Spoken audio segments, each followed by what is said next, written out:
The Democratic Republic of Congo possesses extraordinary mineral wealth. Its soil teems with cobalt, coltan, diamonds, and gold.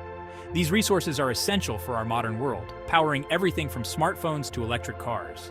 Yet the Congolese people remain trapped in a cycle of poverty and violence. The very resources meant to enrich them have become a source of their suffering. The DRC's story is a stark reminder of the resource curse.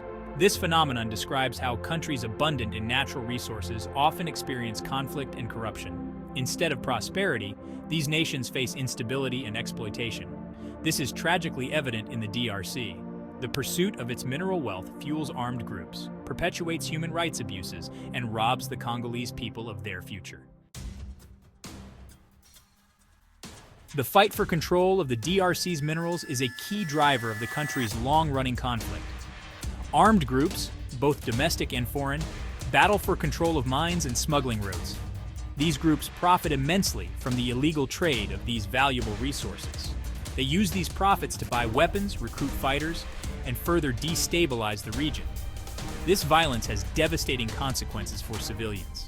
Millions have been displaced from their homes, forced to flee for their lives. Communities caught in the crossfire face extortion, forced labor, and horrific violence. Children are particularly vulnerable, often forced to work in dangerous mines or recruited as child soldiers. The DRC's struggle is not new. For over a century, this resource-rich nation has been subjected to exploitation and violence. Belgian colonial rule, marked by brutality and forced labor, left deep scars. The DRC's independence in 1960 did not bring peace or prosperity. Instead, it ushered in decades of dictatorship, corruption, and regional wars, fueled by the insatiable appetite for the DRC's minerals. The 1990s saw the DRC engulfed in a devastating regional conflict. Neighboring countries, eager to control the DRC's mineral wealth, backed armed groups and fueled the fighting. Millions perished in this conflict, often referred to as Africa's World War. While the official war ended in 2003, violence persists in the eastern DRC. Armed groups continue to terrorize civilians, vying for control of mines and smuggling routes. The global demand for the DRC's minerals, especially cobalt used in lithium-ion batteries, raises serious ethical concerns. Tech giants, eager to meet the demand for smartphones, laptops, and electric cars, face scrutiny over their supply chains. Are they unknowingly fueling the conflict and human rights abuses in the DRC? Recently, the DRC took legal action against a major tech company, accusing it of using illegally sourced minerals from its conflict zones. This bold move sent shockwaves through the industry, highlighting the need for greater transparency and accountability in global supply chains. Addressing the complex crisis in the DRC demands a concerted global effort. The international community must work together to support peace-building initiatives, promote good governance, and hold perpetrators of violence accountable. Responsible sourcing practices are critical.